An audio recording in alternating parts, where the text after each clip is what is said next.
Bonjour à tous, je suis heureuse de pouvoir vous accueillir ce matin, j'allais dire dans notre église, mais chacun chez vous. Je veux vraiment vous souhaiter la bienvenue à ce culte de ce dimanche. Et je voudrais vous inviter, même si vous êtes derrière vos écrans, à venir vraiment comme si vous veniez à l'église, à vous poser devant votre écran, devant ce culte et à être dans la présence de Dieu, sans vous laisser distraire par ce qu'il se passe à côté. Je vous invite vraiment, que vous soyez en famille, en couple, seul, avec ou sans les enfants, être vraiment devant votre écran durant ce temps de culte. Voilà, il est 10h, c'est l'heure du culte. Vous savez, si on se dit je vais écouter le culte tout en faisant à manger, tout en faisant ceci ou cela, c'est pas la même chose. Alors je vous invite vraiment à vous mettre devant votre écran et à entrer dans la présence de Dieu. Et avant de laisser la place à Sandrine et à Laurette qui vont nous conduire dans ce temps de louange, j'aimerais simplement vous laisser ces quelques versets qu'on trouve dans le psaume 84. C'est un psaume de David qui dit, c'est un psaume des fils de Corée et qui dit « Mon âme soupire et languit après les parvis de l'Éternel, mon cœur et ma chair poussent des cris vers le Dieu vivant. » Au verset 6, « Heureux ceux qui placent en toi leur appui, ils trouvent dans leur cœur des chemins tout tracés. Lorsqu'ils traversent la vallée de Baca, ils la transforment en un lieu plein de sources, et la pluie la couvre aussi de bénédictions. » Un petit peu plus loin, au verset 11, « Mieux vaut un jour dans tes parvis que 1000 ailleurs. Je préfère me tenir sur le seuil de la maison de mon Dieu plutôt que d'habiter sous les tentes de la méchanceté. Car l'Éternel Dieu est un soleil et un bouclier, l'Éternel donne la grâce et la gloire, il ne refuse aucun bien à ceux qui marchent dans l'intégrité.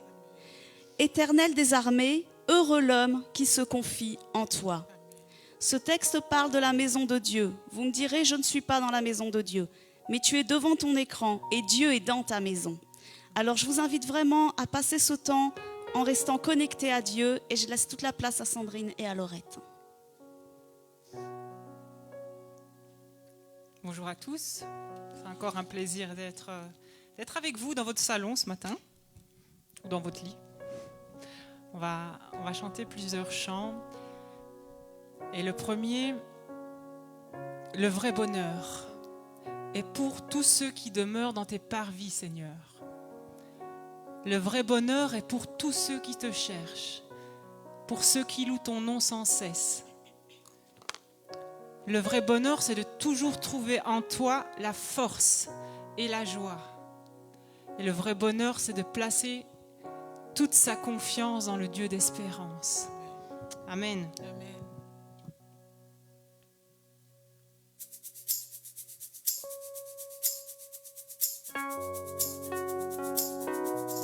Le vrai bonheur est pour tous ceux qui demeurent dans tes parvis, Seigneur. Le vrai bonheur est pour tous ceux qui te cherchent, qui louent ton nom sans cesse. Le vrai bonheur, c'est de toujours trouver en toi la force et la joie. Le vrai bonheur, c'est de placer toute sa confiance dans le Dieu d'espérance. Réunis devant toi, nous fixons nos yeux sur toi. Nous t'invitons, ô roi, siège au milieu de nos louanges. Nous élevons vers toi nos cœurs comme une offrande. Nous t'invitons, ô roi, nous t'invitons, ô roi, siège au milieu de nos louanges. Nous élevons vers toi nos cœurs comme une offrande. Le vrai bonheur est pour tous ceux qui demeurent dans tes parvis, Seigneur. Le vrai bonheur est pour tous ceux qui te cherchent, qui louent ton nom sans cesse. Le vrai bonheur, c'est de toujours trouver en toi la force et la joie. Le vrai bonheur, c'est de placer toute sa confiance dans le Dieu d'espérance. Réunis devant toi, nous fixons les yeux sur toi. Nous t'invitons, ô roi, siège au milieu de nos louanges. Nous élevons vers toi nos cœurs comme une offrande. Nous t'invitons, ô roi, siège au milieu de nos louanges. Nous élevons vers toi nos cœurs comme une offrande.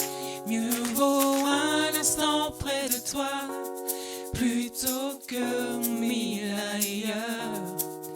Mieux vaut un instant près de toi, Seigneur. Dis-lui de tout ton cœur ce matin, mieux vaut un instant. Mieux vaut un instant près de toi plutôt que 1000 ailleurs. Mieux vaut un instant près de toi, Seigneur. Nous t'invitons au roi. Nous t'invitons au roi, siège au milieu de nos louanges. Nous élevons vers toi nos cœurs comme une offrande. Nous t'invitons au roi, siège au milieu de nos louanges.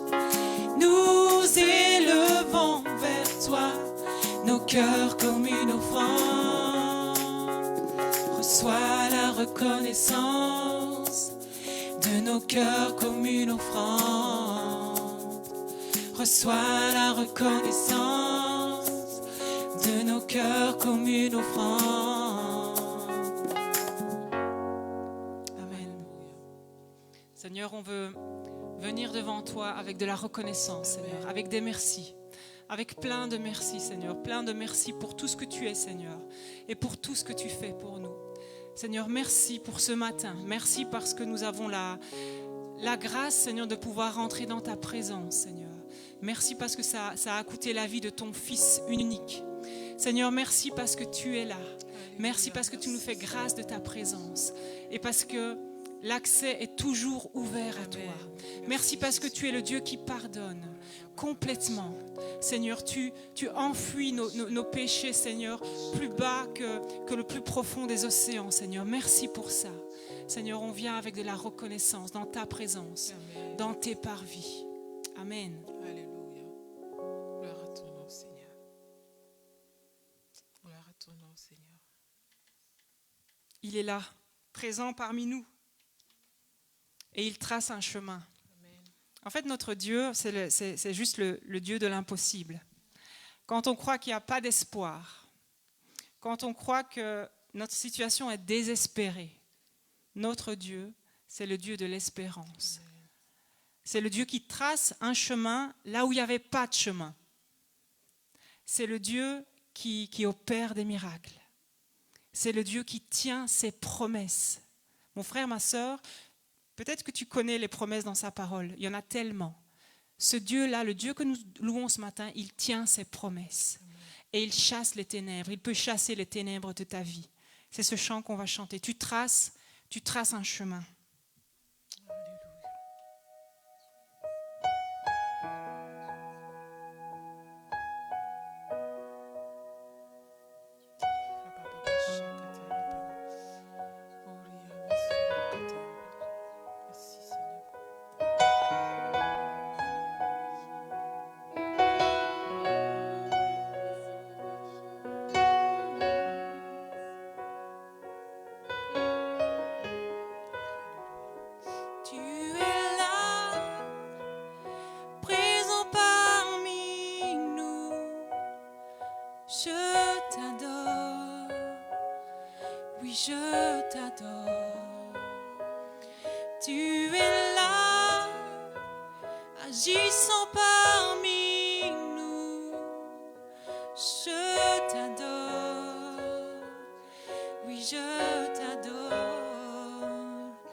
Tu es là, guérissant nos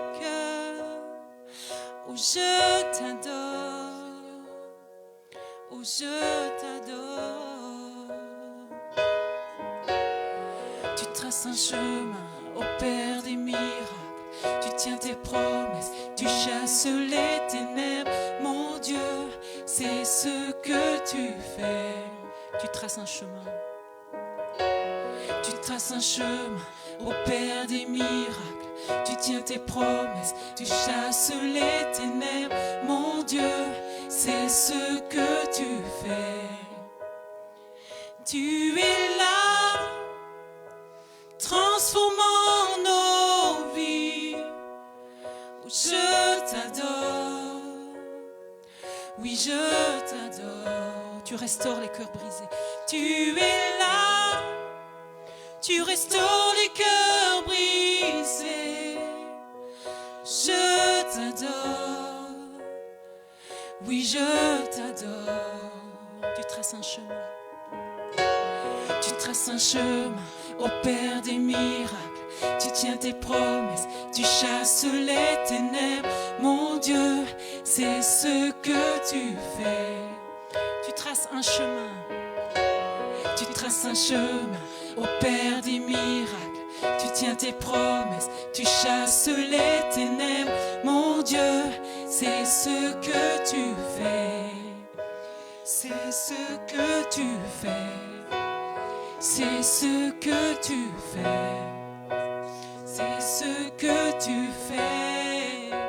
C'est ce que tu fais. Même quand je ne le vois pas, tu agis. Même quand je ne le sens pas, tu agis. Tu n'arrêtes pas d'agir. Tu n'arrêtes pas d'agir. Même quand je ne le vois pas, tu agis. Même quand je ne le sens pas, tu agis.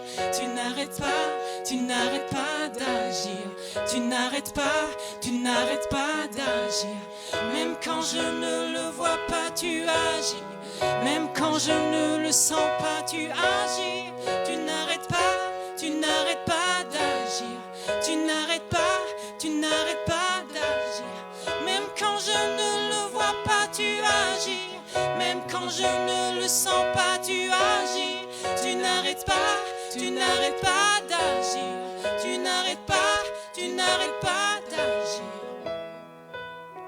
Déclare-le avec foi ce matin. Ton Dieu, c'est le Dieu qui trace un chemin. Ton Dieu, c'est celui qui donne l'espoir quand il n'y a pas d'espoir. Ton Dieu, c'est celui qui tient ses promesses. Déclare-le. Tu traces un chemin, opères des miracles.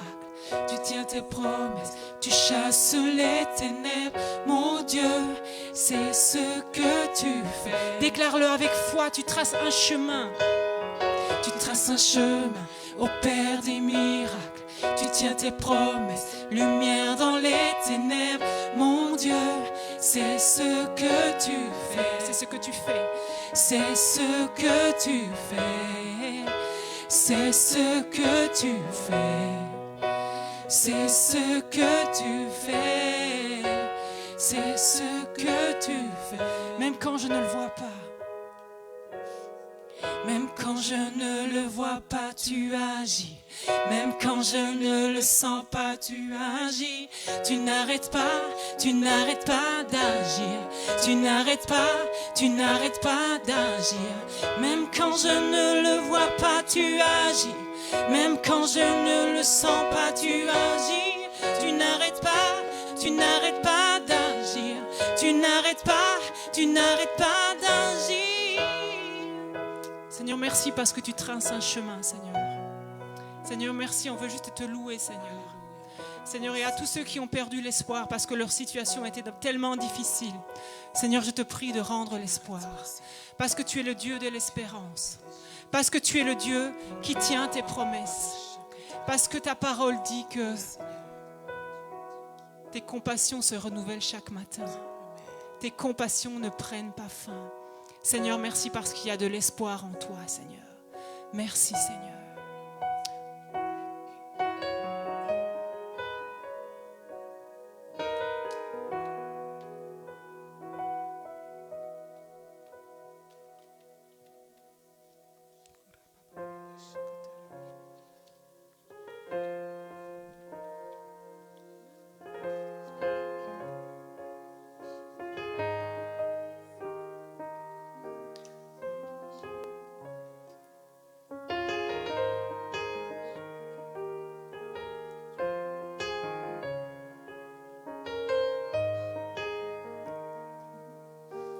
Je viens vers toi dans le secret, en ta présence, je veux rester.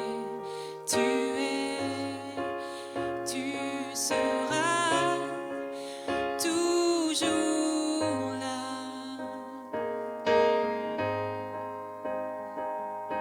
Tout contre toi, contre ton cœur, je peux entendre ta voix, Seigneur.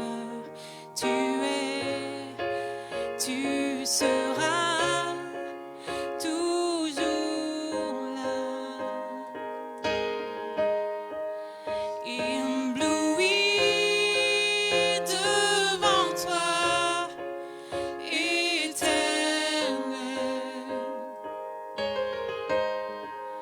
Ébahi par l'amour de ton ciel. Je suis là à tes pieds, je viens t'adorer, je désire habiter près de toi. Je vois ton bras, je sens ta main. Tu me protèges, tu me soutiens, tu seras toujours là. Ébloui devant toi, Éternel. Ébahi par l'amour de ton ciel. Je suis là à tes pieds, je viens t'adorer, je désire habiter près de toi.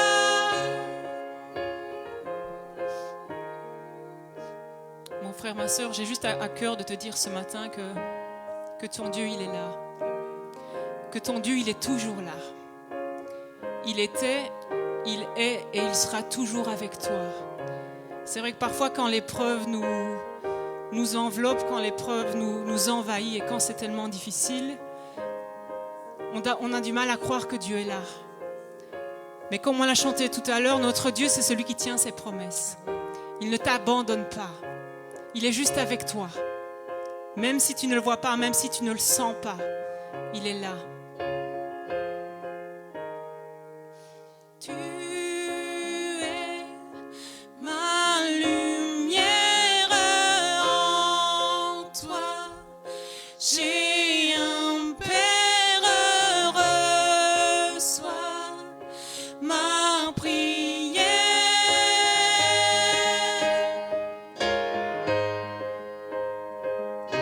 Tu es ma lumière, en toi j'ai un Père, reçois ma prière.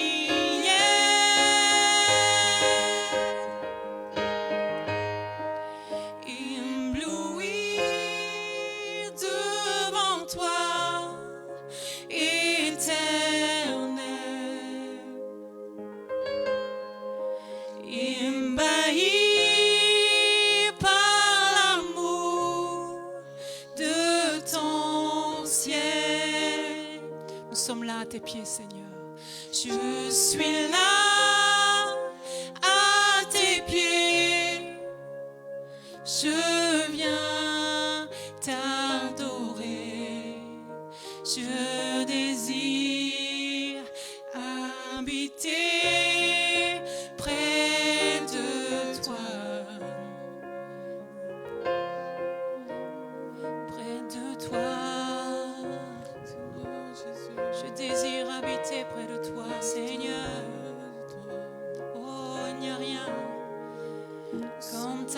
présence, Père.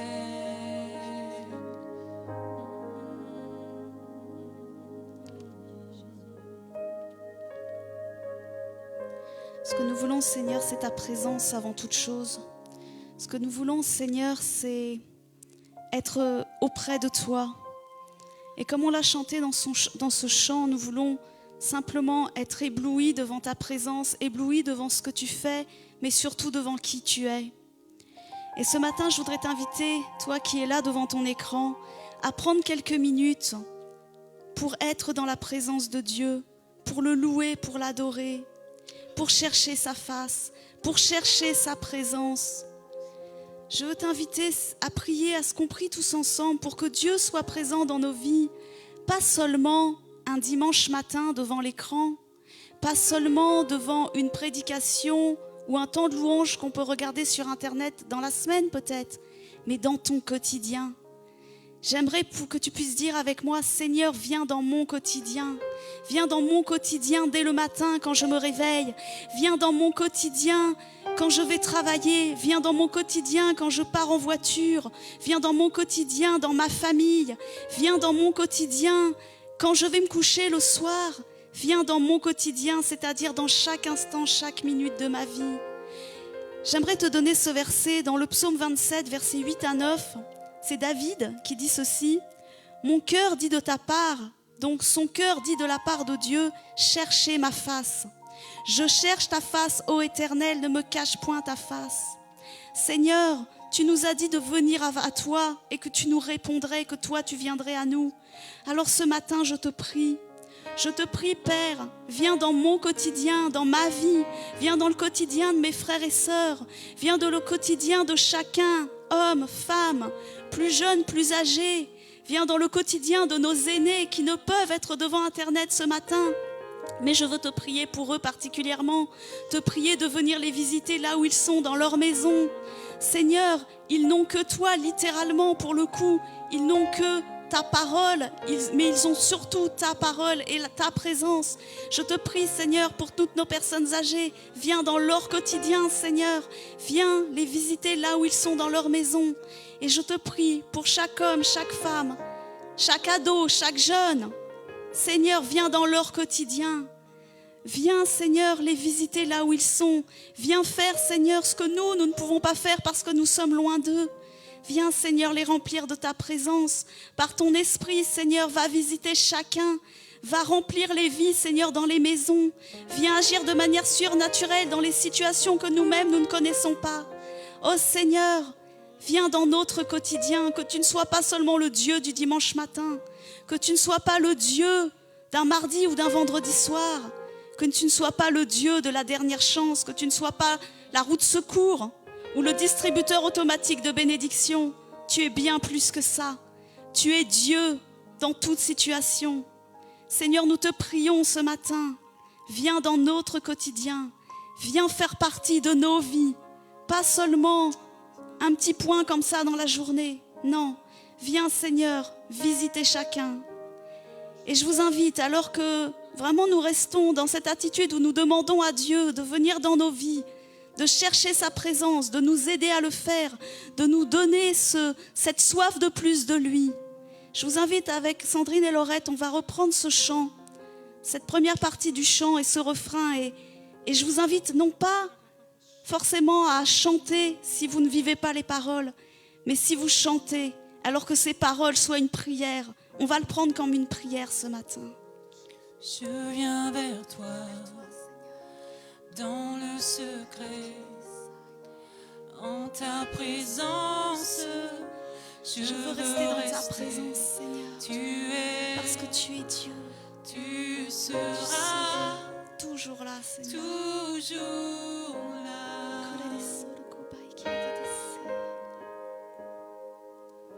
Tout contre toi, près de ton cœur.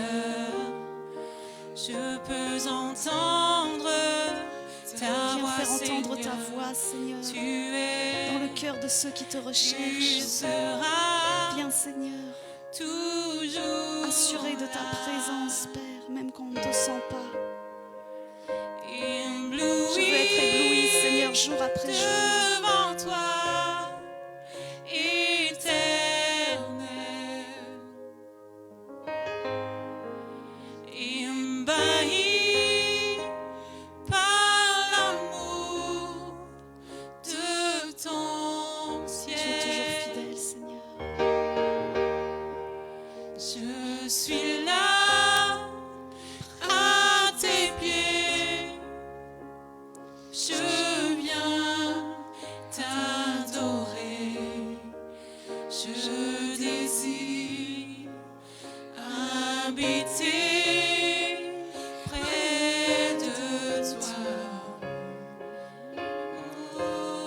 C'est près de toi, Seigneur, que nous voulons vivre.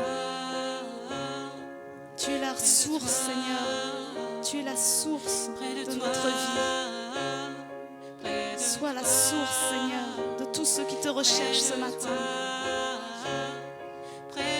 Sois le réconfort. Sois la joie. Sois l'espérance de chacun de tes enfants qui se réclament de toi ce matin. Mais aussi de ceux qui ne te connaissent pas comme leur Sauveur et comme leur Seigneur. De ceux qui crient sans le vouloir, sans le savoir, qui crient à quelque chose qu'ils ne connaissent pas. Seigneur, je te prie pour ces personnes qui sont là devant cet écran ce matin, qui ne t'ont pas dans leur vie comme leur Sauveur, mais qui sont désespérés, qui cherchent des solutions. Je te prie, Seigneur, ce matin, viens parler à ces cœurs. Viens apporter une parole de réconfort, une parole qui va les amener au salut. Viens, Seigneur, ce matin, donner une parole précise pour une situation précise, pour quelqu'un devant son écran, quelqu'un qui n'attend plus rien de la vie. Seigneur, je te prie pour ceux qui sont devant leur écran ce matin, peut-être comme l'ultime espoir de recevoir quelque chose d'un Dieu auquel ils ne croient plus et qui n'ont qu'une envie, c'est de se mettre leur vie en l'air. Je te prie, Seigneur, pour qu'il y ait une parole de vie ce matin, une parole qui va restaurer, une parole qui va restaurer une vie ce matin, dans le nom de Jésus. Je te prie maintenant, Père, pour ce temps où nous allons écouter ta parole. Je te prie pour ton serviteur qui va la porter. Je te prie, Seigneur, pour que tu sois sa bouche. Je te prie, Père, pour que tu lui donnes ce dont il a besoin pour délivrer le message que toi, tu veux donner à ton peuple ce matin. Merci pour ce temps, Seigneur. Merci parce que tu sais déjà, toi, Seigneur, tu connais les cœurs qui sont là et qui écoutent ce matin. Je te prie, viens disposer nos cœurs, viens nous donner de comprendre, Père. Pas seulement d'écouter, de comprendre et de mettre en pratique. Merci pour ce temps dans ta présence. Merci parce qu'il est tellement bon d'être devant toi. Merci pour cette technologie que tu nous as donnée, Seigneur, où nous pouvons être ensemble malgré ces circonstances compliquées. Merci, Père, pour tout ce que tu es, tout ce que tu fais dans chacune de nos vies. Amen. On continue, on n'arrête pas, on ne fait pas de transition. On continue, on reste dans la présence de Dieu et je vous invite à prendre votre Bible, de quoi écrire, de quoi noter, parce qu'il est tellement important de pouvoir se remémorer des choses que Dieu peut nous avoir dit pendant ce message, ce qui aura été apporté par Franck, bien sûr, mais également des choses que Dieu peut vous mettre à cœur pendant ce temps-là. Il est bon de les noter pour pouvoir les retrouver après et se souvenir, Seigneur, tu m'as dit ça ce jour-là. Je laisse la place au pasteur Franck, que Dieu vous bénisse.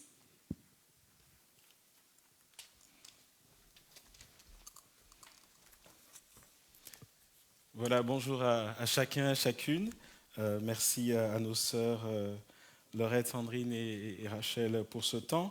Merci aussi à l'équipe technique qui est là et qui nous permet d'avoir ce culte en live. Et bonjour à chacun. J'espère que vous allez bien. Et c'est toujours un moment béni pour moi de communier avec chacun d'entre vous, même si c'est de manière virtuelle. En tout cas, que Dieu vous bénisse et je prie que la parole de Dieu fortifie nos foi et nous apporte encore plus proche du Seigneur.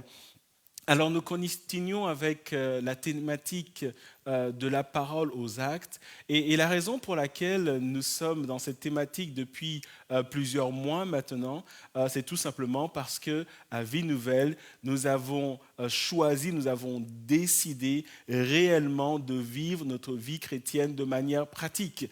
Et ce n'est pas seulement quelque chose qui doit être propre à Vie Nouvelle, c'est l'appel de Dieu pour chaque chrétien. Dieu est pratique, Dieu est un Dieu pratique, nos vies sont pratiques et le Seigneur veut pouvoir s'impliquer dans nos vies au quotidien. Et donc, de la parole aux actes, c'est réellement cet appel, ce cri, cette prière que nous faisons à Dieu en disant « Seigneur, nous voulons plus de toi ». Et depuis plusieurs semaines, nous sommes dans 1 Pierre et quand nous prenons le temps de regarder la première épître de Pierre, nous voyons littéralement que Dieu appelle des hommes et des femmes à se lever et à porter haut le flambeau de l'Évangile. Dieu cherche des ados, Dieu cherche des jeunes, Dieu cherche des familles qui se lèvent pour dire « Seigneur, nous t'appartenons ».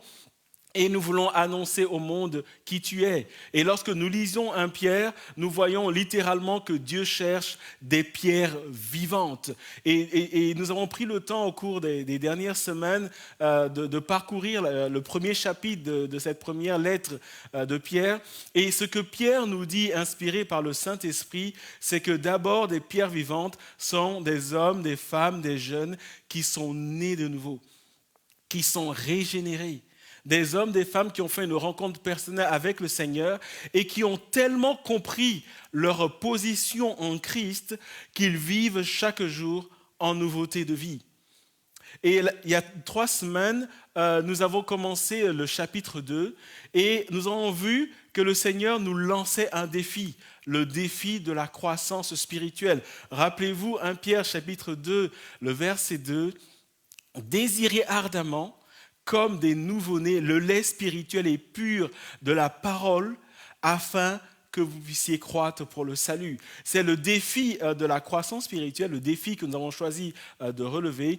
Et j'espère de tout cœur que pendant ce temps de confinement, littéralement, nous faisons des progrès spirituels, nous faisons des progrès dans la foi. Et parce que nous voulons littéralement passer de la parole aux actes, vous avez pu le constater depuis vendredi dernier, nous avons lancé un atelier biblique qui justement porte sur la méditation de la parole de Dieu. Donc vendredi, c'était la première partie. Je peux vous annoncer que mardi prochain, donc le 24 novembre à 19h, nous aurons la deuxième partie.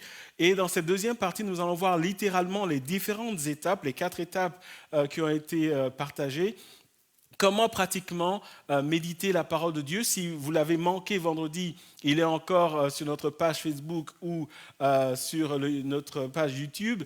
Mardi prochain, donc à 19h, la deuxième partie. Et je peux déjà annoncer que vendredi prochain, il y aura la 3e partie. Et au cours de cette 3e partie, je vais littéralement prendre un texte de la parole de Dieu. Ce texte vous sera annoncé au préalable. Et nous allons ensemble aller dans les profondeurs, dans la richesse de la parole de Dieu.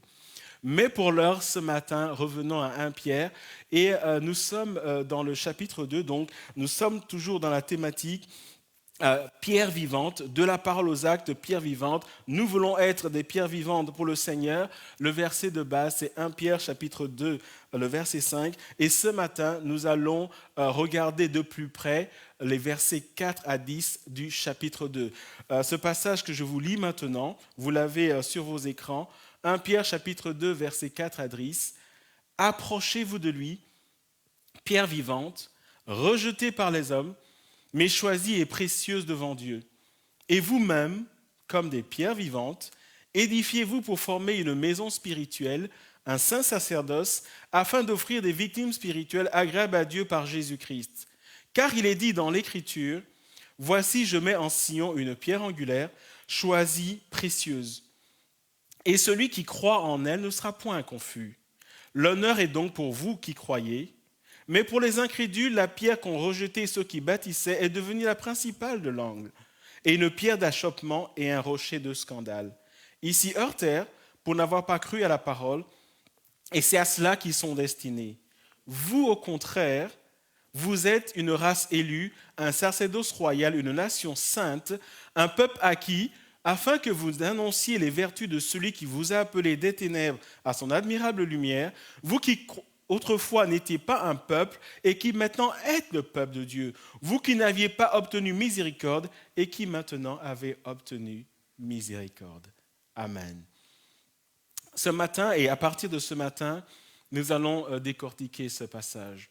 Et en substance, ce passage va nous dire 3 choses qui vont être autant de thèmes que je vais développer ce dimanche-ci, dimanche prochain et probablement le dimanche qui va suivre. Et ces 3 thèmes se résument à ceci. Premièrement, notre identité. Deuxièmement, notre activité. Et troisièmement, notre source. Notre activité, notre identité, notre activité et notre source, c'est ce que nous dit ce passage. Et nous allons aller prendre le temps de regarder à chaque verset, à aller fouiller et nous plonger dans la parole de Dieu pour retirer le message que Dieu a pour nous ce matin. Pourquoi ce matin devons-nous revenir sur l'identité ?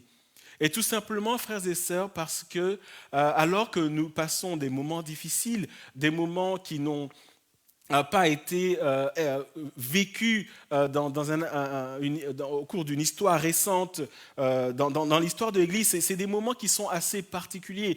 Et aujourd'hui, chacun essaye de s'adapter. Vous avez pu suivre, par exemple, la semaine dernière qu'une église qui est basée en France a pu mettre à la disposition des différentes églises une formation sur comment faire un culte en live.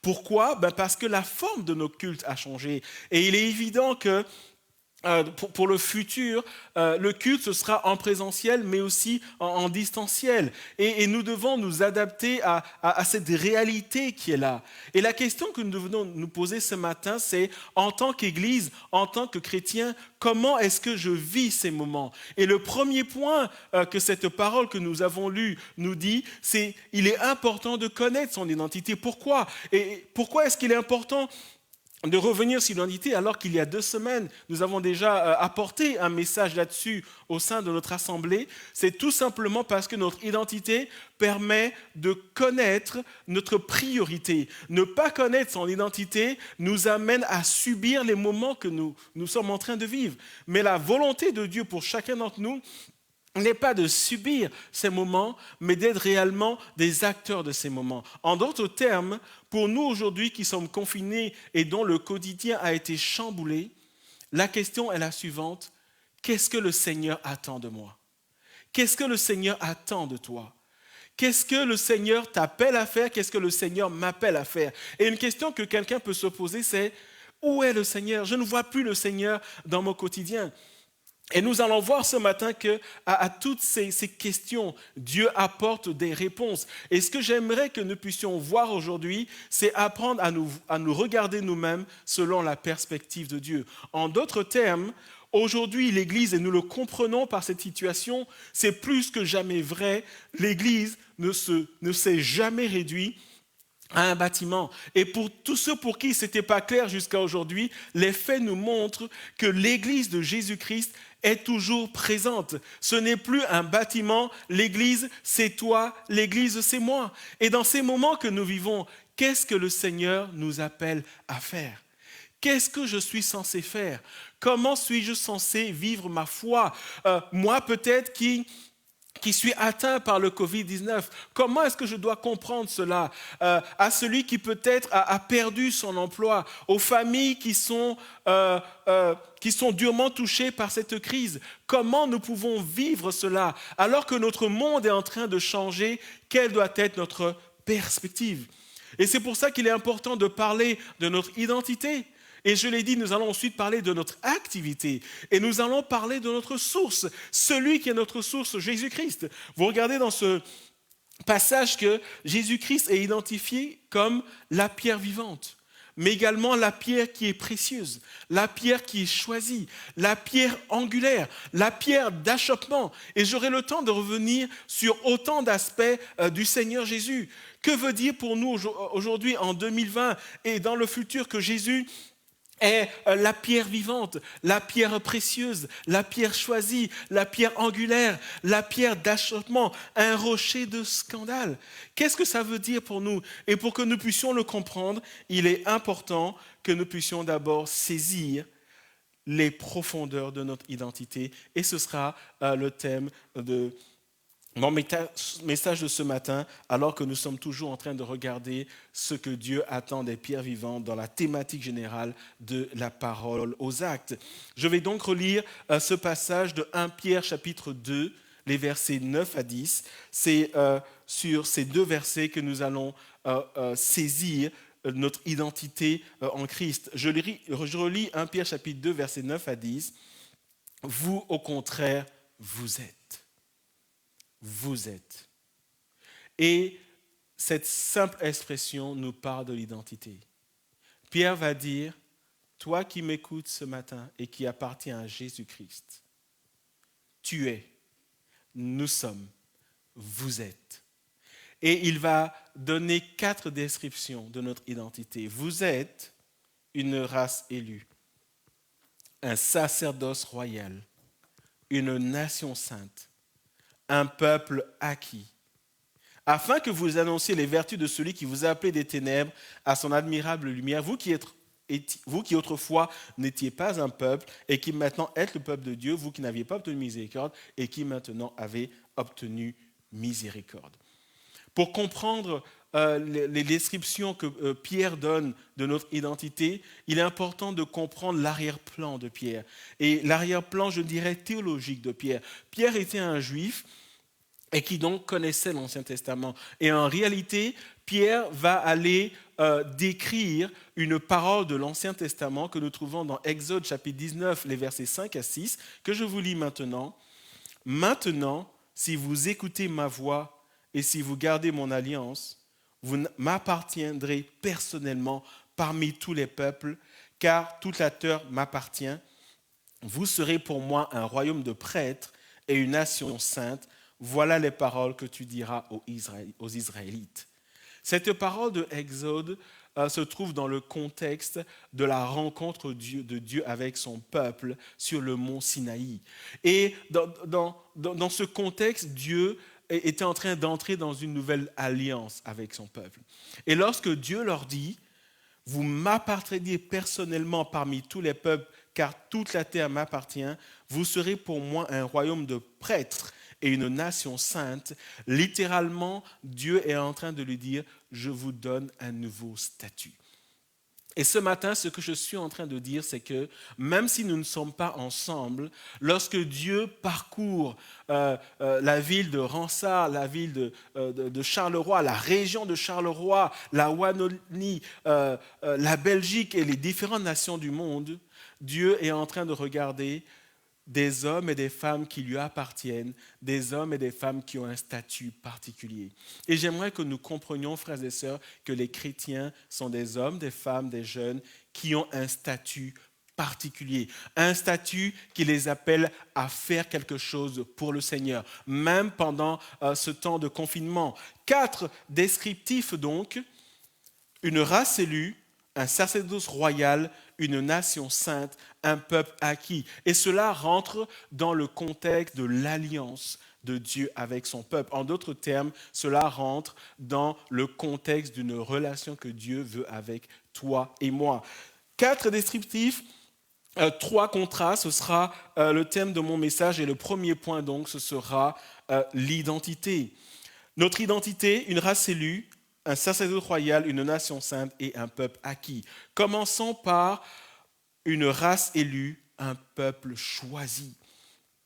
Lorsque dans la parole de Dieu, nous voyons le mot choisi, c'est toujours un mot qui a une connotation d'amour du point de vue du Seigneur. Et lorsque nous lisons ce passage et nous voyons que Dieu m'appelle ou nous appelle une race élue, un peuple choisi, on a envie de se dire, mais quand je regarde à mes manquements, quand je regarde à mon hypocrisie, quand je remarque à l'attitude de mon cœur, quand je regarde à mes insuffisances, mais comment Dieu peut me choisir? Et on a envie de dire, moi-même à la place de Dieu, je ne me choisirai pas. Tellement j'ai des insuffisances, tellement j'ai des manquements. Et la question qu'il est important de se poser ce matin, pourquoi est-ce que Dieu m'aurait choisi? Rappelez-vous, Pierre a dit, vous êtes un peuple choisi. Alors pourquoi Dieu m'a choisi? Et la réponse se trouve dans la parole de Dieu. Et je partage cela avec vous ce matin. Nous sommes dans Deutéronome chapitre 7, les versets 7 à 8.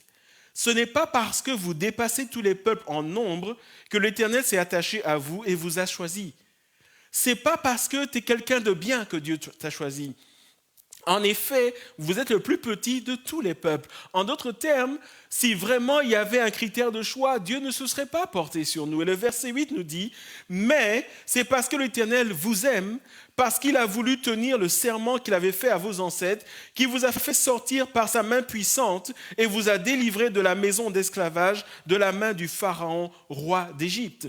Et cette parole est en train de nous dire que Dieu nous a choisis parce qu'il nous aime. Et pourquoi est-ce que Dieu nous aime? Dieu nous aime parce qu'il nous aime. Parce que le cœur de Dieu est un cœur d'amour. Et ce matin, j'aimerais que nous puissions saisir que lorsque Dieu te regarde, lorsque Dieu regarde une famille qui lui appartient, Dieu regarde d'abord un peuple qu'il aime, un peuple qui s'est choisi. Et encore une fois, le terme choisi, que ce soit dans l'Ancien Testament, comme nous venons de le voir, ou dans le Nouveau Testament, a toujours une connotation d'amour. Et ce que j'aimerais que nous puissions saisir ce matin par rapport à notre identité, c'est que l'Église de Christ, les chrétiens, les enfants de Dieu sont des hommes et des femmes que Dieu aime. Et j'aimerais vous dire, alors que nous sommes dans ce temps de confinement, peut-être que ta famille est frappée par les conséquences de cette crise. Si je pense par exemple à un jeune ou un adolescent, peut-être qu'un de tes parents s'est retrouvé licencié ou est en chômage économique, et à cause de cela, peut-être que ton père ou ta mère est de plus en plus nerveux à la maison, est inquiet par rapport à l'avenir, et tu peux en subir les conséquences. Ou peut-être que tu vis seul avec ton père ou ta mère et donc tout a été bouleversé. Peut-être que des projets ont été bouleversés. Ou alors cette situation, elle est lourde familialement, elle remet en cause des projets de vie. Certains avaient compté sur peut-être un nouvel emploi et finalement ça ne s'est pas fait. Il y a tellement de situations que nous vivons. Certains d'entre nous se sont retrouvés hospitalisés. Certains sont malades au moment où je parle. Et j'aimerais vous dire que quelles que soient les situations qui sont les vôtres, parce que nous appartenons au Seigneur, le Seigneur nous aime. Nous avons chanté un chant aujourd'hui qui dit que même si nous ne le sentons pas, Dieu agit. Et j'aimerais rebondir sur les paroles de ce chant pour vous dire que lorsque nous parlons de l'amour de Dieu, c'est un amour qui est en action. La parole de Dieu nous le dit dans le verset qui, je crois, est le plus connu dans le monde chrétien, Jean chapitre 3, verset 16, « Car Dieu a tant aimé qu'il a donné ». L'amour de Dieu n'est pas un amour inactif, c'est un amour qui est en action. Et j'aimerais vous dire ce matin, parce que Dieu nous aime, là où nous sommes, alors que nous ne le voyons pas, alors que nous ne le sentons pas, Dieu agit. Et j'aimerais que nous puissions saisir ce matin que Dieu nous aime, et parce qu'il nous aime, il agit dans nos vies. J'aimerais que nous saisissions ce matin, j'aimerais que tu saisisses, parce que tu es l'Église de Jésus, parce que tu es le peuple de Dieu, Dieu t'aime, et parce qu'il t'aime, il agit dans ta vie, il agit à sa manière, tu ne le vois pas, mais tu ne le sens pas, mais le Seigneur ne te laissera pas tomber, le Seigneur est à tes côtés, et c'est cette perspective que j'aimerais que tu aies ce matin. Et cette parole, dans Ésaïe, nous dit ceci, Ésaïe chapitre 54, verset 10, « Même si les montagnes s'éloignaient, même si les collines étaient ébranlées, mon amour, l'amour de Dieu, mon amour ne s'éloignera pas de toi et mon alliance de paix ne sera pas ébranlée, dit celui qui a compassion de toi, Éternel. » Ce matin, j'aimerais que tu saisisses que Dieu a compassion de toi, que Dieu t'aime, que Dieu est avec toi. Et certainement, pendant les moments où tu penses que c'est beaucoup trop, j'aimerais te dire que le Seigneur interviendra pour ta cause parce qu'il t'aime. Et lorsque Dieu nous regarde, Dieu voit un peuple, des hommes et des femmes qu'il aime et des hommes et des femmes dans la vie desquels il va agir. Il y a quelques semaines, une sœur de notre assemblée m'a contacté parce qu'elle était complètement désespérée. Sa situation financière était en train de complètement dégringoler. Elle avait la banque sur le dos, elle allait probablement être interdit bancaire, problème financier sur problème financier. Et elle m'a appelé en disant, est-ce que tu veux bien prier pour moi? Ma situation semble désespérée. J'ai appelé la banque, ils ne veulent rien entendre. Je leur ai proposé un projet, mais ils ne veulent rien entendre. Je ne vois pas d'espoir. Et cette personne a complètement craqué. Et je disais à cette personne, n'aie crainte, Dieu t'aime, Dieu va agir à sa manière et en son temps. Et 2 semaines après, la semaine dernière, je reçois un message qui me dit, je ne sais pas ce qui s'est passé, mais Dieu a agi, la banque a accepté et pourtant il m'avait dit que ce n'était pas possible, que je n'avais plus aucun recours. Frères et sœurs, j'aimerais vous dire que Dieu est un Dieu qui nous aime et parce qu'il nous aime, il va agir dans notre situation. Et alors que nous vivons ces temps, Dieu regarde à son peuple, un peuple qu'il aime. Et c'est pour ça que Pierre dit, nous sommes une race élue, un peuple choisi, un peuple qui est l'objet de l'amour profond, de l'amour sans fin, de l'amour inépuisable de Dieu notre Père, notre Créateur, et de Jésus son Fils. Et rappelez-vous de cette parole qui nous est donnée, il nous a transportés dans le royaume du Fils de son amour. Et en faisant cette œuvre, Dieu a changé notre statut. Nous qui n'étions pas aimables, nous sommes devenus les bien-aimés de Dieu. Permettez-moi de terminer ce point en citant ce passage que vous ne verrez pas à l'écran. Pour ceux qui prennent note ou ceux qui ont leur Bible ouverte, ce passage se trouve dans Daniel chapitre 9, le verset 23. Un passage qui me bénit chaque fois que je le lis parce qu'il est dit là-bas, et c'est un ange envoyé de Dieu qui parle à Daniel, et cet ange, Gabriel, qui arrive, il dit à Daniel, lorsque tu as commencé à prier, une parole est sortie et je suis venu te l'annoncer parce que tu es un bien-aimé. Il n'a pas dit à Daniel parce que tu as persévéré. Certes, Daniel persévérait, il était pendant des temps de jeûne et de prière. Mais l'annonce de l'ange, c'est de dire, tu as commencé à prier, il s'est passé quelque chose dans le monde spirituel, le Créateur, le Père m'a envoyé, une parole est sortie du trône de Dieu, je viens t'annoncer cette parole parce que d'abord et premièrement, tu es un bien-aimé. J'aimerais dire à chacun d'entre nous que les chrétiens sont des bien-aimés de Dieu et parce qu'ils sont bien-aimés de Dieu, Dieu agit dans leur vie. Et ce matin, j'aimerais que tu saisisses par la foi que Dieu t'aime. Tu peux mettre devant moi tous les défauts que tu veux et je te dis ce matin que l'amour de Dieu, il est là pour toi. S'il t'arrive de pécher, relève-toi, demande pardon à Dieu et continue parce que lorsque Dieu te regarde, Dieu te voit d'abord comme un bien-aimé. Et c'est la première description de notre identité que Pierre nous livre ce matin par le Saint-Esprit. Nous sommes un peuple aimé de Dieu. Deuxièmement, nous sommes des prêtres royaux, un sacerdoce royal. Et encore une fois, Pierre va aller emprunter cette notion à l'Ancien Testament. Et il faut comprendre que dans l'Ancien Testament ou sous l'Ancienne Alliance, il n'y avait qu'une seule personne qu'on appelait le souverain sacrificateur ou alors le grand prêtre dans d'autres versions. Il n'y avait qu'une seule personne qui pouvait aller entrer dans la présence de Dieu et il ne pouvait le faire qu'une fois par an. Il ne pouvait offrir les sacrifices qu'une fois par an. Et ce qui est frappant lorsque nous lisons le descriptif qu'en fait la parole de Dieu, dans la tenue que devait porter ce grand prêtre ou ce souverain sacrificateur, il y avait des petites clochettes attachées à sa tenue.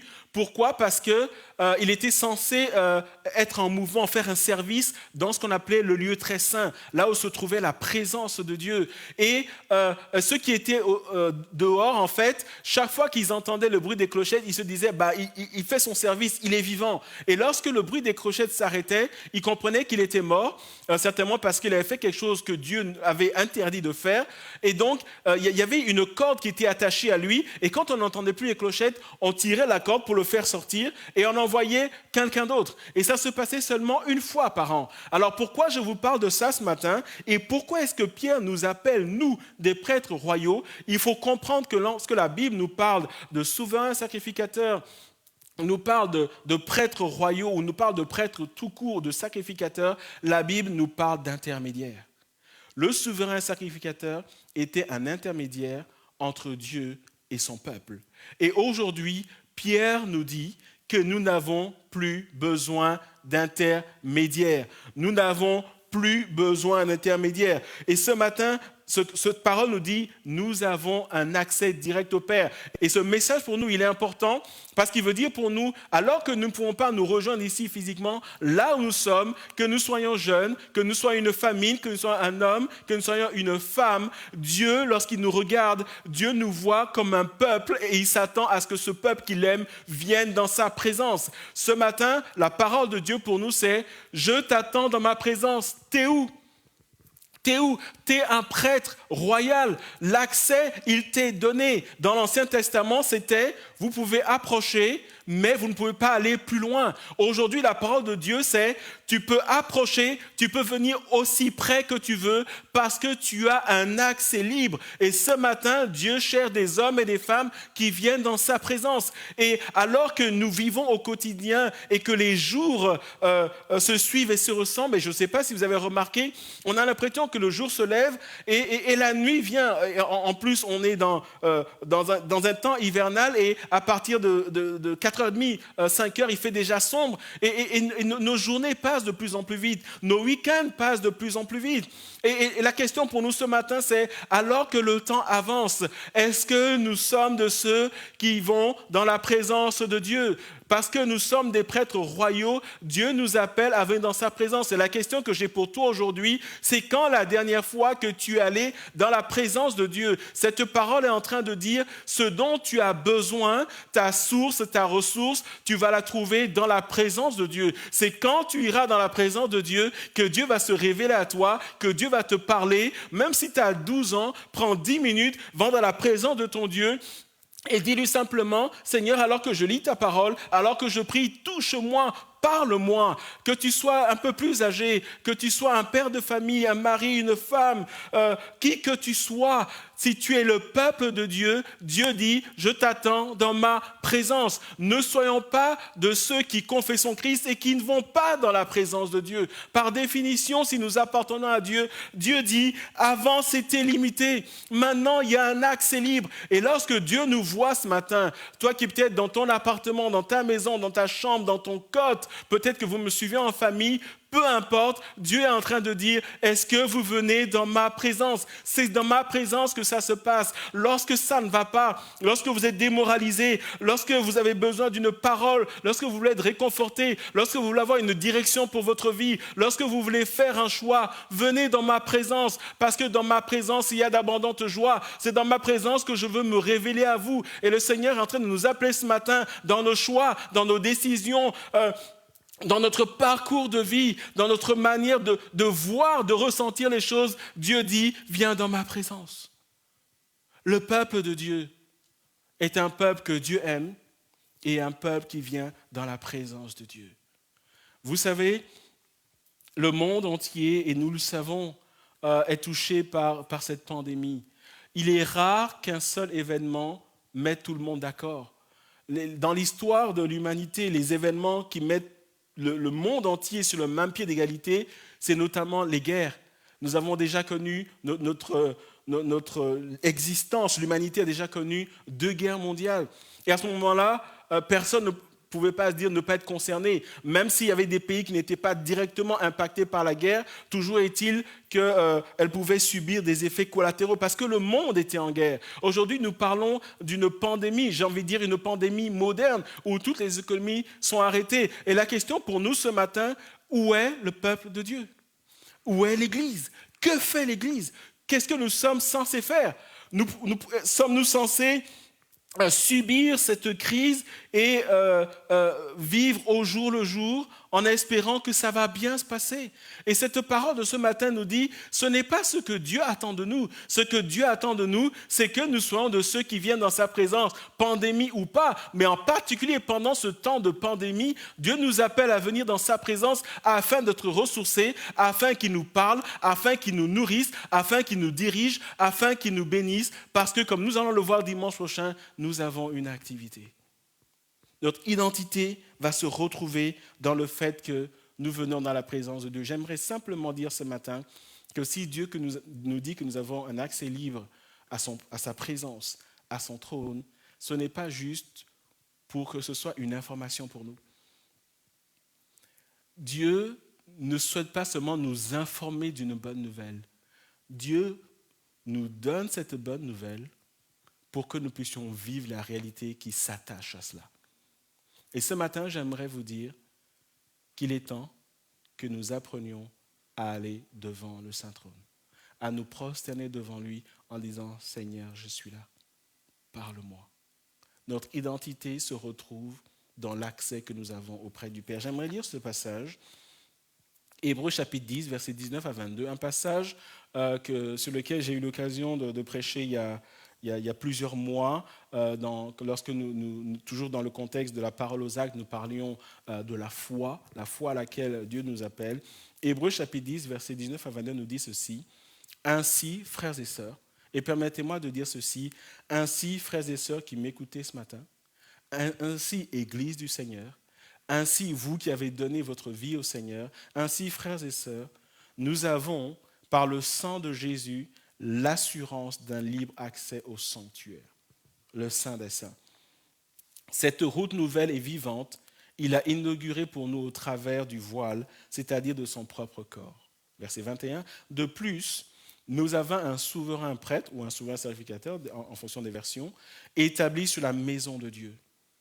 Approchons-nous donc avec un cœur sincère, une foi inébranlable, le cœur purifié d'une mauvaise conscience et le corps lavé d'une eau pure. Ce passage est en train de dire que le grand prêtre, maintenant, c'est Jésus. Et au moyen du sacrifice de Jésus, nous sommes aussi des prêtres. Comprenez, plus d'intermédiaires. Ce matin, je veux inviter l'église de Ronsard, je veux inviter l'église Nouvelle Vie, je veux inviter chaque chrétien à être de ceux qui vont dans la présence de Dieu. Parce que Dieu nous attend dans sa présence. Et dans sa présence, il y a d'abondantes joies. Dans sa présence, il y a des révélations. Dans sa présence, nos larmes sont séchées. Dans sa présence, nous sommes réconfortés de nos craintes. Dans sa présence, il y a des directions pour nos vies. Dans sa présence, il y a le réconfort dont nous avons besoin et que nous recherchons, en particulier dans ces moments difficiles. La Bible nous dit, dans 1 Pierre chapitre 2, verset 5, et je vais rester sur ce deuxième point des prêtres royaux, un sacerdoce royal, pour attirer votre attention sur le fait que dans ce chapitre 2 de la première lettre, ce n'est pas la première fois que Pierre parle de prêtrise ou de sacerdoce royal. Quand nous lisons le verset 5, il dit « Et vous-même, comme des pierres vivantes, édifiez-vous pour former une maison spirituelle. » Je reviendrai sur ce passage la semaine prochaine, mais le point que j'aimerais faire ce matin, il dit « un saint sacerdoce afin d'offrir des victimes spirituelles ». Dans le verset 5, Pierre dit que vous et moi, nous sommes des prêtres saints pour offrir des sacrifices spirituels. Et dans le verset 9, et je mets en regard ces deux passages, dans le verset 9, il dit « Nous sommes un sacerdoce royal, donc nous sommes des prêtres royaux. » Premièrement, il dit « Nous sommes des prêtres saints. » Maintenant, il dit « Nous sommes des prêtres royaux. » Premièrement, afin d'offrir des vies spirituelles, donc prêtres saints, et prêtres royaux, afin que vous annonciez les vertus. Prêtres saints, afin d'offrir des sacrifices spirituels, prêtres royaux, afin que vous annonciez les vertus. Ce matin, permettez-moi d'illustrer ces deux passages, ces deux versets, par un passage de la parole de Dieu. Je vous emmène dans Actes chapitre 16, où la Bible nous relate l'histoire de Paul et de Silas, qui, de par ce que Dieu met dans sa parole, étaient des sacrificateurs parce qu'ils avaient donné leur vie au Seigneur et ils servaient le Seigneur. Et qu'ont donc fait les sacrificateurs Paul et Silas? Lisons Actes chapitre 16, verset 25. Vers le milieu de la nuit, Paul et Silas priaient et chantaient les louanges de Dieu et les prisonniers les entendaient. C'est ce qu'on appelle des sacrifices spirituels. Alors qu'ils étaient emprisonnés, alors que leur perspective avait changé, alors qu'ils étaient entravés dans leur mouvement, un peu ce que nous vivons dans ce confinement, même si nous ne sommes pas en prison, c'est un fait, mais la perspective de Paul et de Silas avait brutalement changé dans la vie de Philippe, où ils ont été mis en prison, parce que c'était des sacrificateurs, parce qu'ils avaient un accès direct au Père. Qu'est-ce qu'ils ont fait? Ils ont offert des sacrifices spirituels au travers de la louange et de l'adoration. Et la Bible dit, les prisonniers les entendaient. Ce matin, j'aimerais citer ce passage dans Éphésiens, qui dit « Entretenez-vous par des hymnes, par des psaumes et par des cantiques ». Permettez-moi de m'arrêter sur ce point ce matin et vous poser cette question. Est-ce qu'il vous arrive de louer Dieu? Est-ce qu'il vous arrive de chanter? J'aimerais vous dire ce matin que la louange, ce n'est pas seulement ce que nos sœurs ont fait ce matin. La louange, ce n'est pas seulement le dimanche matin. Et permettez-moi d'être clair, peu importe si vous chantez faux ou pas. L'invitation que Dieu nous appelle ce matin, c'est est-ce que dans ton lieu secret, est-ce que tu loues Dieu? Est-ce que tu chantes des cantiques? J'aimerais vous dire ce matin que ce passage n'est pas facultatif. Pourquoi est-ce que nous devons chanter des cantiques? J'aimerais vous dire que vous saisissiez ce matin que lorsque nous louons Dieu, lorsque nous chantons des cantiques, il y a quelque chose qui se passe dans notre homme intérieur. Louer Dieu, chanter des psaumes et des cantiques, à venir dans sa présence dans un esprit d'adoration, ce n'est pas quelque chose que nous faisons de manière mécanique, mais c'est alors qu'à la fois nous louons Dieu parce qu'il le mérite, lorsque nous sommes dans sa présence en train de le louer, Dieu vient nous fortifier dans notre homme intérieur. La parole de Dieu dit « édifiez-vous », c'est-à-dire que tu sois fortifié dans ton homme intérieur, alors que tu passes par des moments difficiles comme Paul et Silas, alors que tu ne sais pas à quoi t'en tenir, va dans la louange, dans la présence de Dieu en tant que prêtre, va dans la présence de Dieu et loue Dieu, chante, même si c'est le même cantique que tu chantes tous les jours, peu importe, chante, loue, adore Dieu et il va se passer quelque chose dans ta vie parce que c'est ce que le Saint-Esprit fait, l'Esprit de Dieu qui nous a été donné. Il va nous édifier, il va nous fortifier, mais combien de chrétiens aujourd'hui ne louent plus Dieu? Ne chantent plus Dieu. Combien de chrétiens aujourd'hui se lèvent et estiment que leur vie chrétienne se résume à venir à l'église, à venir à l'étude biblique, à venir parfois à la prière, et puis c'est tout. La parole de Dieu dit, et c'est un peu comme si Dieu nous dit ce matin, t'es où? T'es où? T'es pas là, t'es où? Où est-ce que tu es? Je te cherche et je t'attends dans ma présence. T'es où? Et quand tu viens, offre-moi des sacrifices spirituels, la louange et l'adoration. Et deuxièmement, toujours Paul et Silas, en tant que sacrificateurs, dans Actes 16, toujours le même passage, les versets 31 et 32, Paul et Silas répondirent, « Crois au Seigneur Jésus et tu seras sauvé, toi et ta famille. » Et ils lui annoncèrent la parole du Seigneur ainsi qu'à tous ceux qui étaient dans sa maison. Et nous voyons dans ce passage que les sacrificateurs saints, Paul et Silas, les prêtres saints, ils ont apporté dans la présence de Dieu la louange, sacrifice spirituel. Mais ces mêmes sacrificateurs se sont transformés en sacrificateurs royaux en faisant quoi? En annonçant les vertus de Dieu. Ils ont annoncé l'évangile au geôlier et à toute sa famille, et c'est ce que nous dit ce passage.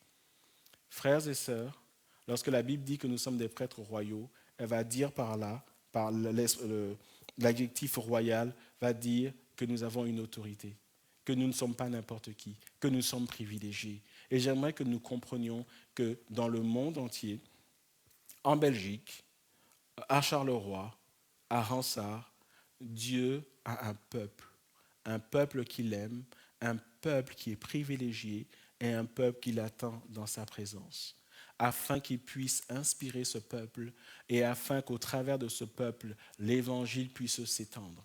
J'aimerais vous dire ce matin, frères et sœurs, que dans la présence de Dieu, il y a non seulement le réconfort que nous cherchons, mais il y a aussi la direction que Dieu va nous donner de prier pour des âmes qui ne le connaissent pas, de prier pour des situations qui sont là. Et c'est alors que nous verrons, même si nous ne sommes pas rassemblés ici, c'est alors que nous verrons Dieu agir. Est-ce que vous croyez que si vous priez de votre maison, Dieu va agir dans d'autres familles que vous n'avez pas vu peut-être depuis le début du confinement, que ce soit le premier ou le deuxième. Et c'est à cela que Dieu nous appelle. Et c'est pour cela qu'il est important que nous comprenions notre identité. Parce que comprendre notre identité nous permet de rediriger nos priorités, nous permet de commencer notre journée en disant « voilà ce que je vais faire ». Pour telle raison, à cause du Seigneur. Et ça nous permet de ne pas nous laisser distraire. Ça nous permet de ne pas subir la journée. Ça nous permet de ne pas les perdre de temps dans des choses où le diable veut nous attirer, où le diable veut nous bloquer, de telle manière qu'après nous sommes tellement fatigués que nous ne pouvons plus venir dans la présence de Dieu. Ou alors nous sommes réduits comme beaucoup de chrétiens Nous venons dans la présence de Dieu au moment où nous allons dormir parce qu'on a peur de mourir pendant la nuit et donc on veut prier, on demande à Dieu de nous protéger. On met la Bible sous notre coussin et on dort et on espère de tout cœur qu'on va être réveillé le lendemain matin. La vie chrétienne, ce n'est pas ça. La vie chrétienne, c'est Dieu dit, t'es où? Je t'ai donné un accès, viens dans ma présence. Nous sommes des prêtres royaux, nous sommes des prêtres saints et nous voyons ici une illustration dans la parole de Dieu. Le troisième point qui fait partie de notre identité, la troisième description, nous sommes une nation sainte.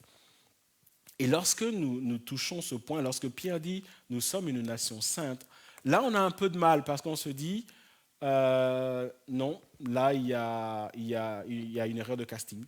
Moi saint, non, ce n'est pas possible. Jésus est saint, moi je ne suis pas saint. Mais rappelez-vous, Pierre a dit vous êtes une nation sainte. Et lorsque nous parlons de la sainteté, quelqu'un pourra dire mais non, je ne suis pas parfait. Il m'arrive encore de commettre des erreurs. Alors ce point peut faire partie de tout un enseignement que nous verrons dans un atelier biblique, la sanctification passée, présente et future. Mais ce point nous parle de la sanctification présente où nous devons comprendre que malgré nos manquements, Dieu nous voit en connexion avec Jésus. Et parce que Jésus est saint, quelque part, il nous a imputé cette dimension de sainteté. Et Dieu travaille avec un peuple qui déclare saint au travers de Jésus-Christ, au moyen du sang de l'agneau.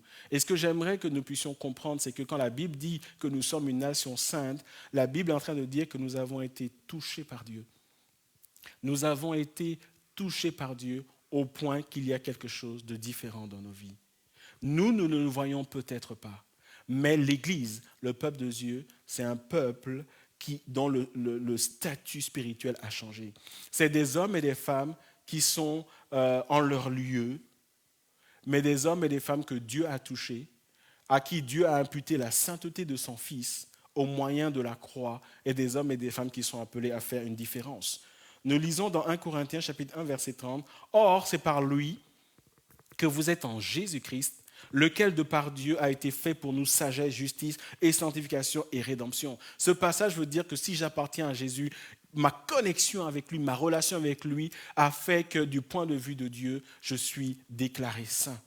Encore une fois, j'expliquerai plus tard la sainteté passée, présente et future, la sanctification passée, présente et future, mais j'aimerais dire que nous devions saisir ce matin que nous sommes appelés une nation sainte, des hommes et des femmes que Dieu a touchés, que Dieu a tellement touchés que lorsqu'ils sont quelque part, lorsqu'ils vivent, ça apporte la différence. Ils sont distingués. Il y a quelque chose qui se passe dans leur vie. Et ceux qui les voient se disent, il y a quelque chose qui se passe dans la vie de cet homme. Il y a quelque chose qui se passe dans la vie de cette femme. Et aujourd'hui, Dieu cherche des hommes et des femmes qui comprennent, qui rentrent dans leur identité, afin qu'au travers de leur vie, d'autres hommes et femmes soient touchés. Et le quatrième point, Dieu parle d'un peuple acquis. Le mot traduit par acquis va parler de possession, va parler un peu comme un terrain dont on va acquérir la possession. Mais ça va beaucoup plus loin, c'est un mot traduit en français qui va aller dire que non seulement nous appartenons à Dieu, mais que nous sommes précieux. J'aimerais vous dire ce matin que lorsque Dieu nous regarde, lorsque Dieu nous regarde ce matin, et lorsque Dieu vous regarde, Dieu vous voit comme des gens, des hommes, des femmes, des jeunes, des ados, qui sont précieux à ses yeux. Et j'aimerais que vous compreniez que nos vies, nos existences, nos parcours de vie ne sont pas juste banaux, mais nos parcours de vie sont précieux aux yeux de Dieu. Sont précieux aux yeux de Dieu. Je suis précieux aux yeux de Dieu. Tu es précieux aux yeux de Dieu. Tu appartiens à Dieu. Tu fais partie du peuple de Dieu. Dieu t'aime. Tu as un accès libre. Tu es appelé à faire la différence et tu es précieux à ses yeux. C'est ça notre identité. Et lorsque je comprends mon identité, quand je m'assois, je dois apprendre à regarder ma propre existence par rapport à mon identité et à me poser la question suivante que j'invite chacun à nous poser. Quand je regarde ma vie, est-ce que je vis vraiment en fonction et par rapport à cette identité? Est-ce que je vis ma vie en recevant, en réalisant que Dieu m'aime? Est-ce que je vis ma vie en réalisant que Dieu m'attend dans sa présence? Et est-ce que je vais dans sa présence? Est-ce que je comprends que Dieu m'a touché au point que je suis appelé à faire la différence? Et est-ce que je comprends que je suis précieux aux yeux de Dieu? Comprendre et saisir ces choses nous permet de vivre autrement, nous permet de faire des choix différents, permet à un jeune qui peut-être a commencé l'université cette année ou qui peut-être déjà à l'université depuis plusieurs années ou qui vit sa vie estudiantine à savoir quelle relation, dans quelle relation s'impliquer ou non. Quels sont les choix à faire lorsque le cours est terminé? Et même pendant ce temps de confinement, avec qui je dois interagir au travers des réseaux sociaux. Cette identité permet à des familles chrétiennes de savoir quels sont leurs standards de vie, quelles sont leurs activités à faire en famille, vers quoi doivent-ils aller, comment s'asseoir et pourquoi est-ce qu'il faut prier, qu'est-ce qu'il faut négliger. Cette identité nous permet de nous positionner dans la destinée de Dieu et d'être entre ses mains des pierres vivantes qui s'édifient et qui bâtissent l'œuvre de Dieu.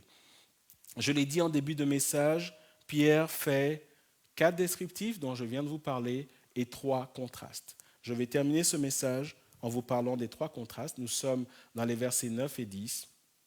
Vous, au contraire, vous êtes une race élue, un sacerdoce royal, une nation sainte, un peuple acquis, afin que vous annonciez les vertus de celui qui vous a appelé des ténèbres à son admirable lumière, vous qui autrefois n'étiez pas un peuple et qui maintenant êtes le peuple de Dieu, vous qui n'aviez pas obtenu miséricorde et qui maintenant avez obtenu miséricorde. 3 contrastes pour qualifier la profondeur de notre identité. Le premier contraste, c'est les ténèbres et la lumière. Paul dit, avant, vous étiez dans les ténèbres, mais en plus, vous vous plaisiez dans ces ténèbres.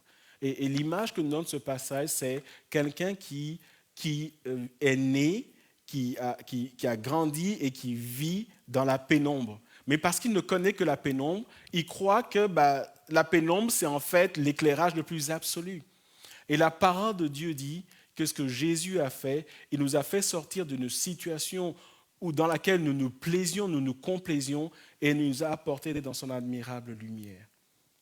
Pourquoi est-ce que ce passage est important? Ce passage est important parce qu'il nous rappelle que lorsque nous sommes chrétiens, nous devons apprendre à voir les choses de la perspective de Dieu et non pas de la perspective que nous avions. Lorsque nous sommes chrétiens, nous ne pouvons pas avoir les mêmes activités qu'avant. Nous ne pouvons pas juste concevoir les choses comme nous les concevions avant. Et notre identité nous appelle à dire, mais qu'est-ce qui se passe dans ma vie? Où est-ce que je vais? Qu'est-ce que j'ai mis en place depuis le début du confinement? Et à quoi vais-je ressembler au sortir du confinement? Des ténèbres à la lumière est un appel pour chacun d'entre nous à comprendre qu'avant, c'était avant. Mais maintenant, ça doit être différent. Maintenant, nous devons aller vers les choses de la lumière de Dieu. Et la lumière, c'est l'idée où nous voyons plus clair. Et ce matin, j'aimerais juste te poser la question. Quelle est la dernière parole que Dieu t'a donnée? Est-ce que tu peux dire qu'il y a des choses que tu as comprises par rapport à ta foi, par rapport à l'Évangile, au cours de ce moment que nous vivons? Dieu dit qu'avant, tu te réveillais, tu faisais ce que tu voulais. Maintenant, Dieu dit, tu es dans la lumière que le Seigneur t'a apportée. Marche comme un enfant de lumière. Marche comme un enfant qui est dirigé par l'Esprit de Dieu. Le deuxième constat, pas un peuple et un peuple. Et lorsque un connaisseur de l'Ancien Testament lit cette phrase, il est tout de suite frappé. Nous, quand on lit « vous n'étiez pas le peuple de Dieu, vous n'étiez pas un peuple », pour nous, ça ne veut rien nous dire. Mais un lecteur de l'Ancien Testament sait que Pierre fait référence au passage de Osée, Osée chapitre 1, verset 9. L'Éternel dit « appelle-le Lo-Ami, car vous n'êtes pas mon peuple et moi je ne suis pas votre Dieu. » Et dans le contexte d'Osée, Osée était un prophète dont la femme s'est prostituée. Et ce passage, lorsque vous le dites à un juif, quelque part, quand Dieu dit « vous n'êtes pas mon peuple », Dieu est en train de dire « vous êtes comme cette femme qui va vers les choses qui sont immondes aux yeux de Dieu ».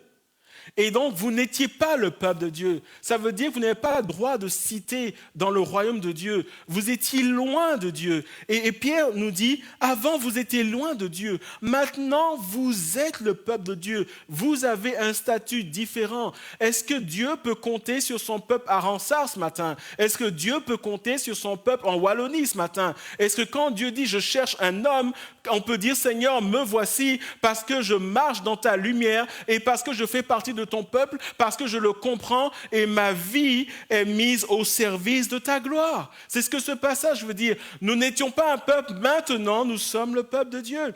Est-ce que tu comprends que tu fais partie du peuple de Dieu? Si oui, alors marche en fonction de cette réalité, de ton statut spirituel. Et enfin, le troisième contraste pour terminer ce message, Dieu dit, vous n'aviez pas obtenu miséricorde, et maintenant, vous avez obtenu miséricorde.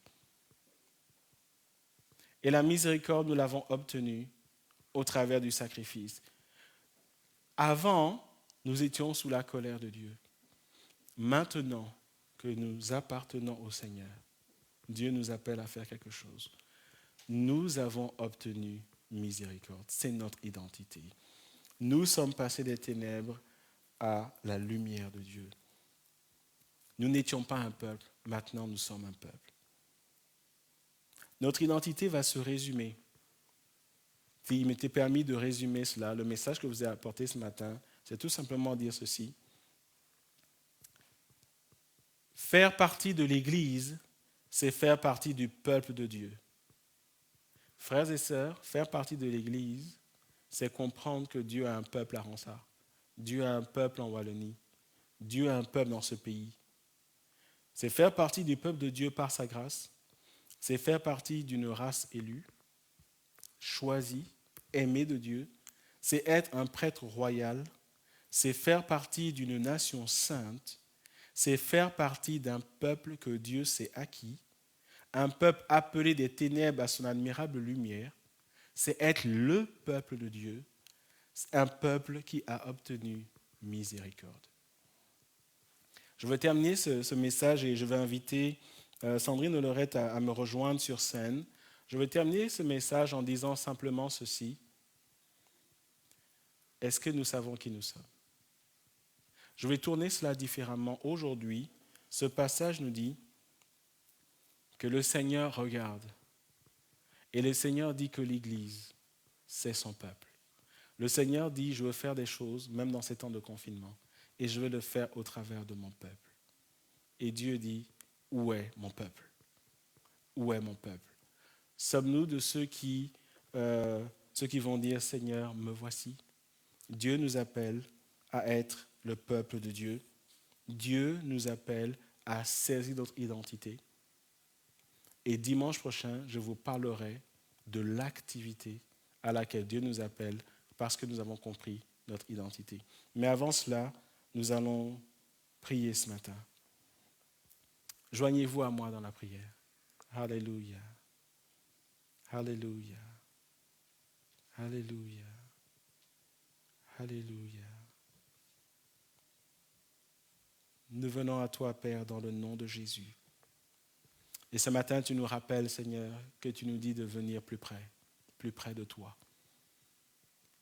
Seigneur, ce matin, je prie dans le nom de Jésus que tu donnes à chacun d'entre nous, à tous ceux qui seront aujourd'hui et dans le futur au son de ma voix, à saisir cette parole que tu as donnée à Pierre, cette parole que tu adresses à des hommes et des femmes et à ton peuple, où tu nous rappelles quelle est notre identité, non pas seulement à titre d'information, mais réellement, Seigneur, que nous soyons élevés dans cette dimension où nous comprenons qui est le peuple de Dieu. Et nous comprenons que le peuple de Dieu est appelé à faire quelque chose pour toi. Seigneur, je prie que tu donnes à chacun d'entre nous de réaliser ton amour pour nous parce que tu nous as choisis. De réaliser, Seigneur, que tu nous veux dans ta présence. De réaliser, Seigneur, que parce que tu nous as touchés, tu nous appelles à faire la différence. Et de nous rappeler, Seigneur, que nous sommes précieux à tes yeux. Seigneur, merci pour l'œuvre de la croix où, par ta grâce, nous sommes passés des ténèbres à ton admirable lumière. donne-nous, Seigneur, de voir, non plus comme quand nous étions dans la pénombre, mais, Seigneur, éclairés par l'Esprit de Dieu. Donne-nous, Seigneur, de réaliser que nous n'étions pas ton peuple, mais maintenant nous sommes ton peuple. Et nous sommes appelés à marcher comme ton peuple. Et aide-nous à comprendre, Seigneur, que la miséricorde ne nous avait pas été donnée, mais nous l'avons obtenue au moyen du sang de l'agneau. Seigneur, que cette identité nous soit imputée dans le nom de Jésus, que nous puissions la saisir et qu'elle transforme nos vies. Gloire et louange te soient données, Père. Alléluia. Et avec le groupe de louanges maintenant, nous allons proclamer notre identité. Alléluia. Alléluia. Alléluia.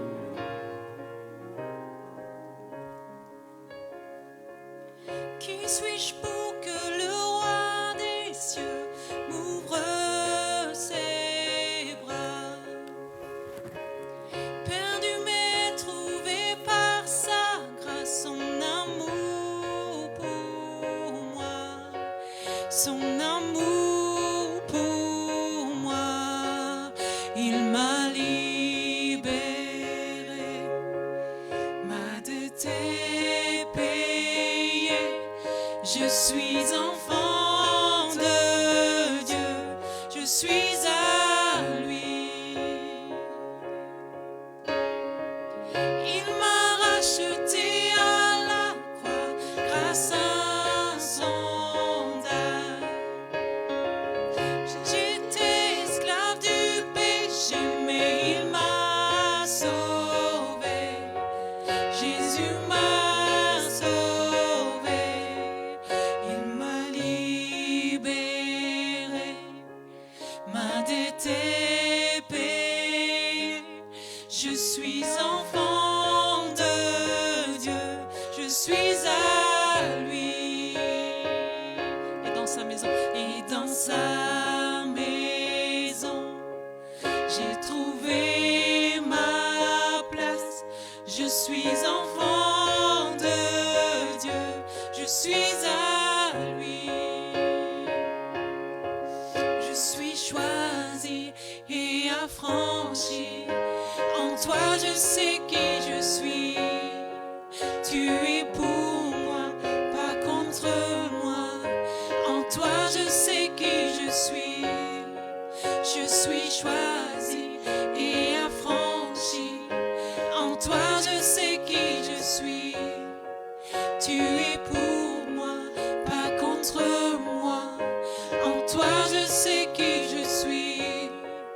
Oh, en toi je sais qui je suis. Il m'a libéré, ma dette est payée. Je suis enfant de Dieu, je suis à lui. Et dans sa maison, j'ai trouvé ma place. Je suis enfant de Dieu, je suis à lui.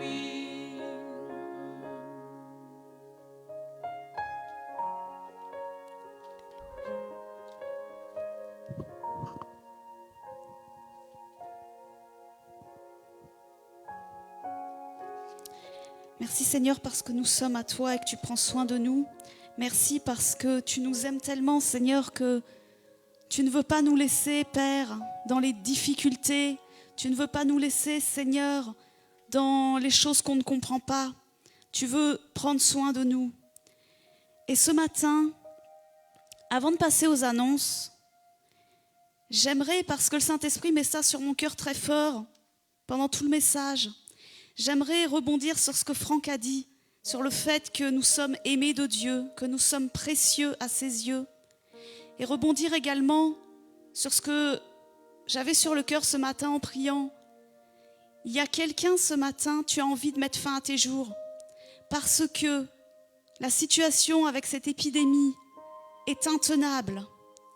Que tu sois un indépendant qui doit fermer sa société, que tu sois quelqu'un dans le personnel médical qui n'en peut plus de toute la souffrance qu'il voit, du poids de ce qui est en train de se passer dans les milieux hospitaliers, que tu sois quelqu'un qui vit seul et dont les interactions sociales sont devenues quasiment nulles, que tu sois quelqu'un dans une famille nombreuse, un couple ou une famille avec des enfants, mais que tu n'en peux plus de la pression actuelle. Dieu veut te dire ce matin que tout n'est pas perdu. Dieu veut te dire ce matin qu'il trace encore un chemin dans le désert.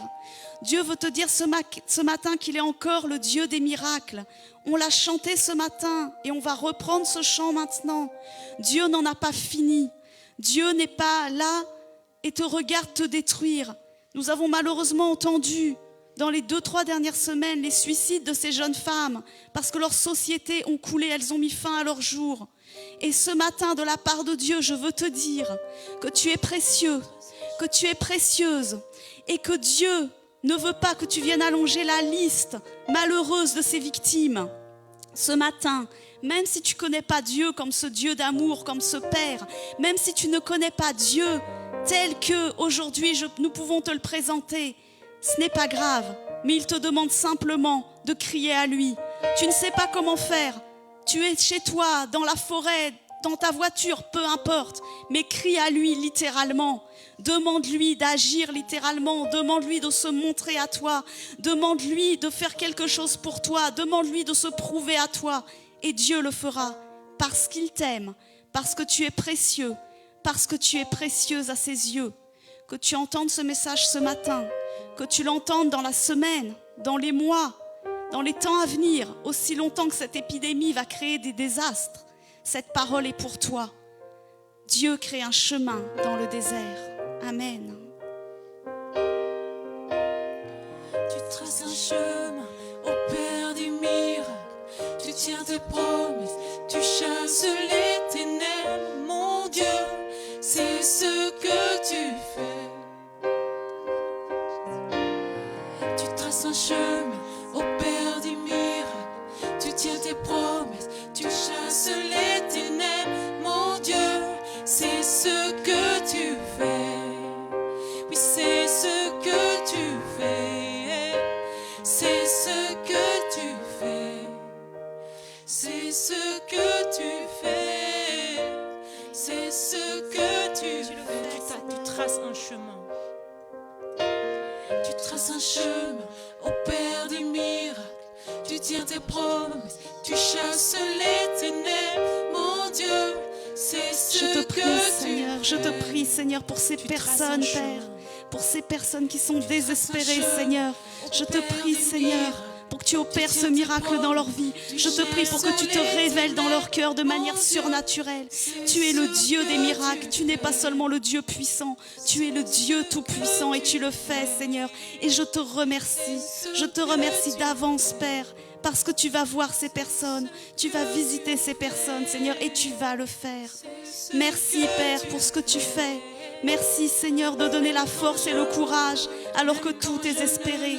Ce n'est pas le moment de poser un acte désespéré dans ta vie. Ce n'est pas le moment de mettre fin à tes jours.